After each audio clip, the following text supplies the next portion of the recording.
Soc l'Helena i us llegiré un fragment del quadern gris de Josep Pla.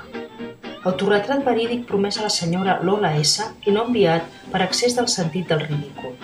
Alçada, 1,74 m. Acceptant la classificació de Retzius, el meu crani tendeix a la braquicefàlia.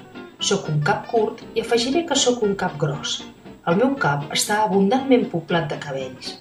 M'hauria estat absolutament indiferent no tenir-ne, però estic predestinat, segons una profecia formulada per un perruquer del carrer de Cavallers a la meva mare quan jo era petit, a tenir cabells tota la vida.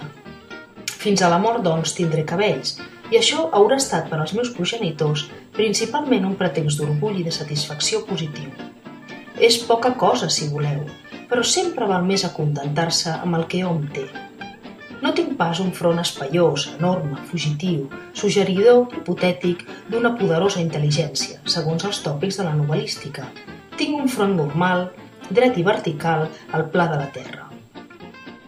Sota les celles poblades i les pestanyes desproveïdes de llargada, de corba romàntica i de caire caient fascinador, els ulls petits, tancats dins d'una incisió d'escletxa de guardiola, tenen una certa vivacitat, molta mobilitat i són, segons m'han dit, molt impressionables, tant a la visió exterior com als reflexos interns. Són uns ulls sense educació i sense hipocresia, que em traeixen, sembla, a cada moment. Aquest defecte dels meus ulls és característic de les meves faccions, extremadament mòbils, d'una mobilitat tan acusada que algun amic dibuixant m'ha volgut fer un retrat de cara i ho ha hagut de deixar córrer ràpidament. És trist no poder disposar d'unes faccions estàtiques, fixes, acadèmiques, d'un mecanisme facial impassible. Perquè de què serveixen unes faccions així? Què signifiquen? No crec pas que siguin un símptoma de sensibilitat important. Amb una cara tan mòbil, val més no moure's de casa, abstenir-se de tot contacte amb la gent. Si no podeu dissimular els sentiments que els altres us provoquen, si no podeu dissimular les decepcions de les senyoretes, val més retirar-se a la tabaida de la misantropia. Crec que és un bon consell per a totes les persones que tenen la desgràcia de tenir unes faccions com les meves. Així, aquestes conspiren en tot moment contra l'estabilitat dels meus sentiments. Fan suposar a la gent que em tracta que el meu sistema de faccions i tendències no té seguretat ni una base fixa.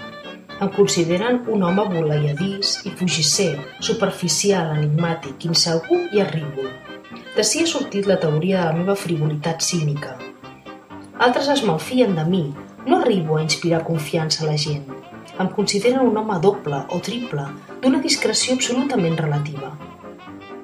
Estic segur que moltes persones no s'han acostat al meu cercle, insignificant, certament, i altres han fet tots els possibles per mantenir-me fora del seu, perquè s'han malfiat de mi. I tot això perquè tinc unes faccions tan plàstiques, aquesta escandalosa piga sota el pòmul esquerre i una cara tan mòbil, canviant i diversa, que jo en tot cas no he escollit. Si jo hagués pogut triar la meva fesomia, m'hauria decidit per les isobàriques amb rebenades, rígides i immutables dels estaquirots anglesos. Senyora, això és molt trist, però jo què hi puc fer? Tinc les faccions que m'han donat, que en definitiva puc tenir. I el qui té les faccions que pot, no crec que estigui obligat a més.